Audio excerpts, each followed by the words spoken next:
সেই আবহমান কাল থেকে শুরু করে মুহাম্মদ সাল্লাল্লাহু আলাইহি ওয়াসাল্লামের চেরাগকে, ইসলামের আলোকে নিভিয়ে দেওয়ার জন্য আবু জাহেলের গোষ্ঠীরা চিরকাল চেষ্টা করেছে।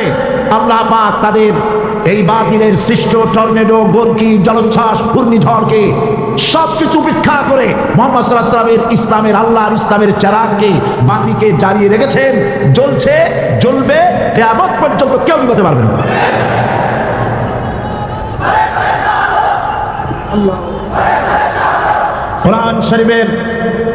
কোরআন শরীফের তাফসীর শুরু করার আগে প্রতিদিনের মতো সাংবাদিকদের জন্য কিছু কথা বলতে হয়, কারণ সময় মতো তারা খবর পৌঁছতে না পারলে, আপনার এখানে লক্ষ লক্ষ আছেন মানুষ, কিন্তু সারা জাতি জানতে পারবে না এখানে কি হচ্ছে।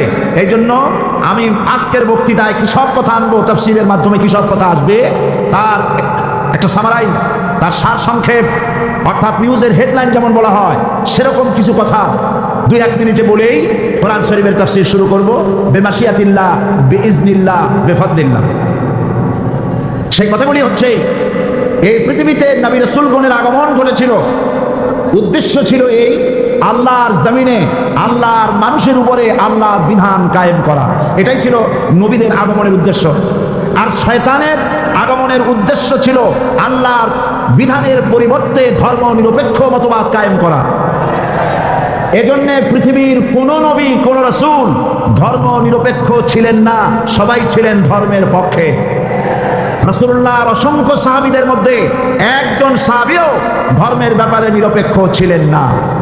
গোটা বিশ্বের সমস্ত মুহাদ্দিস, মুফাসসির এবং বড় বড় উলামা, পীর বুজুর্গ, এমন একজন লোক পাওয়া যাবে না যিনি ধর্মনিরপেক্ষ মতবাদের অনুসারী ছিলেন।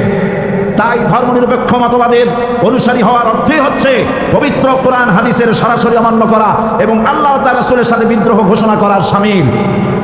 ধর্মনিরপেক্ষ মতবাদ শয়তানের আবিষ্কৃত মতবাদ বলেই দুনিয়ার অধিকাংশ ইহুদি, খ্রিস্টান, মুশরিকরা এই মতবাদের অনুসারী।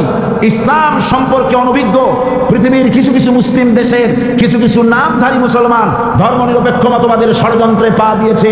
আল্লাহ তাদেরকে রক্ষা করুন, আমরা বলি আমিন, সবাই বলি আমিন। বিশ্বের সমস্ত বিধানগুলোতে সেকুলারিজম, ধর্মনিরপেক্ষ মতবাদের অর্থ করা হয়েছে ধর্মহীনতা এবং ধর্ম বিরোধিতা। এর বাস্তব দৃষ্টান্ত আমরা দেখতে পাই বর্তমান যে সরকার আছে, তাই সেই সরকারের আমলের ভিতরে আমরা এই জিনিসটা দেখতে পাই। সত্য কিনা বলেন, সত্য কিনা বলুন। এই দলটির নাম ছিল আওয়ামী মুসলিম লীগ। এই দলটির নাম ছিল কি? আওয়ামী মুসলিম লীগ। তখন তারা নারায়ে তাকবীর, আল্লাহু আকবার ধ্বনি দিত, স্লোগান দিত, কিন্তু ধর্মনিরপেক্ষ মতবাদ দলীয় আদর্শ হিসাবে গ্রহণ করার কারণে নারায়ে তাকবীর, আল্লাহু আকবার এই স্লোগান তারা বর্জন করেছে। 1972 সনে যখন তারা ক্ষমতায় এলেন, তখন সংবিধানের শিরোনামে মুসলিম প্রথা সিদ্ধ বিসমিল্লাহির রহমানির রহিম তারা পরিত্যাগ করেছিল। সমস্ত বিশ্ববিদ্যালয়ের মনোগ্রাম থেকে ইকরা বিসমি রাব্বিকাল্লাযী খালাক রব্বি জিদনি ইলমা এটাকে তারা বাদ দিয়েছিল। সলিমুল্লাহ মুসলিম হল এই নাম থেকে মুসলিম শব্দ বাদ দিয়েছিল। নজরুল ইসলাম কলেজের নাম থেকে ইসলাম শব্দ বাদ দিয়ে শুধু নজরুল কলেজ করেছিল। এগুলি অসত্য না সত্য? বর্তমান এই সরকার ধর্মনিরপেক্ষ হওয়ার কারণে ইসলাম এবং মুসলিম বিদ্বেষী, তার অসংখ্য প্রমাণ এই জাতির কাছে রয়েছে। দেশের শ্রেষ্ঠ সন্তান হচ্ছে আলেম ওলামা, পীর বুজুর্গ, বলেন সুবহানাল্লাহ। দেশের শ্রেষ্ঠ সন্তান পীর মাশায়েখ আলেম ওলামাদের বিরুদ্ধে কোনো জায়গায় কোনো দুর্ঘটনা ঘটলেই তাদেরকেই দায়ী করা হয়। হরকুতুল জিহাদ, লাদেন বাহিনী, তালেবান নাম করে আলেমদেরকে গ্রেফতার করে এই সরকার পুলিশ দিয়ে নির্যাতন করেছে সরকার।